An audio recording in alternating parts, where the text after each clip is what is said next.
Kelly's Eye, brought to you by Ellis Brown Architects. Peter, what's Kelly's Eye looking at today? Today, David, if I was a raindrop, I would go, wee! Would you? Well, now, that's interesting.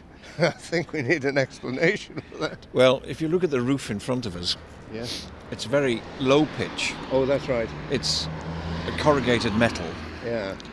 but it doesn't come down to an eaves with a gutter. Oh. It curves. Yeah. And so the little raindrop that's landed on the roof comes sliding down, and then suddenly, rather like a water slide, he goes wee, and then straight down over the edge and then into the gutter, which is about 3 foot down on the front of the building. Well, when it's wet, we'll have to come here and listen to them. Well, yeah, you can. Well, This- look. well, I was going to say this. Well, we're looking at a commercial building. It's actually built in facing brick. Well, the front is in facing brick. I would imagine the back is probably in concrete block or something and rendered. It's got this metal roof, which is probably plastic coated.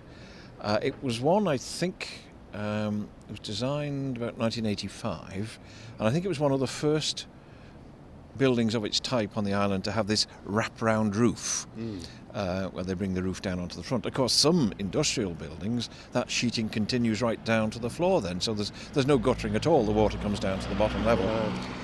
This is on South Quay in Douglas, where we've got two of the original Georgian houses left, and only two. Where this now stands was a continuation of that Georgian terrace. Yes. And in fact, of course, it went the other way past the bridge and towards Lee Terrace. Next door is a rather plain industrial building which was built on the site of the Lairds. Remember when they shipped cattle away, they kept them in a confined here corral. This, from recollection, was designed by Gelling Hughes, built for one of Noel Atkinson's companies, and it was a car showroom. Ah, that accounts for the very large picture windows, isn't it? Indeed. But it's no longer a car showroom. It's been recycled already in such a short lifetime. Well, it tells us in very large white letters what it actually is, or more or less. Well, it does, and they've changed the title since I was last down here, because it used to say something like the Building Centre, American CENTER. But now at one end it says Plum Centre, so it must be a fruit shop, and on the other, Parts Centre. Well, the plum, of course, has got an image of a tap alongside it, so that gives it away. It's not anything to do with selling plums. No, it should be plumbing, of course, but it's this American influence, you see. Plum is the way you spell plumb line as well, isn't it? It is, yes, with a B on it.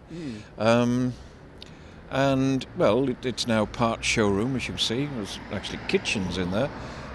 And then there's headless bodies with reflective clothing on, Yeah. showers, and then over to the right, I think, yes, they're bath suites. We're, of course, standing across the road, Yeah.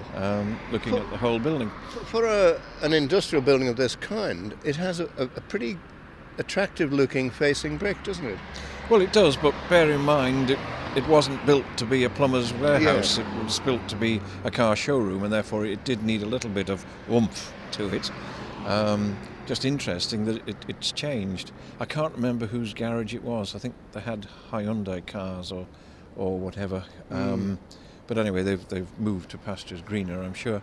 What it does have, ideally, is parking for the customers in front, doesn't it? Well, it does now, but of course when it was a car showroom, It would have cars outside. it would have cars for sale outside. Yeah. So in this changeover, it has the advantage over its neighbour, which is sort of flush to the pavement, of having a forecourt. But the whole idea of this South Quay has always been, for years and years, it's an industrial area, really. Well, it's become that. Of course, it was residential, as you know, along here, going almost as far as the Gellings Foundry Yes. building. But the sort of Master Douglas plan says that anything on North Quay and South Quay should be marine related. Yeah. But I think everything that's been approved and built since they drew up that plan is quite the opposite.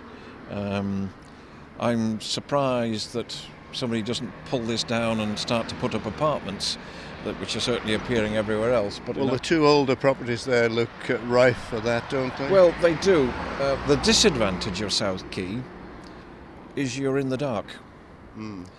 You get the rising sun, and then by midday the sun is actually gone behind you, and of course you have this rising ground. Yes. So in actual fact, the apartments would be dark, a good view, but then I suppose for yuppies, then you're out in the daytime, so it doesn't really matter. And when you come home at night, you've got the sunset over to your left when you're in them, shining down on the marina in front of you. Yeah. Short walk to Athol Street, of course, provided you don't get run over by the massive amount of traffic now around this corner. Oh no, Bruce Hannay will get rid of the traffic, don't worry about that. Many of the most iconic buildings around the island have been designed by Ellis Brown Architects. Keep up with Ellis Brown today on Facebook or via ellisbrown.im.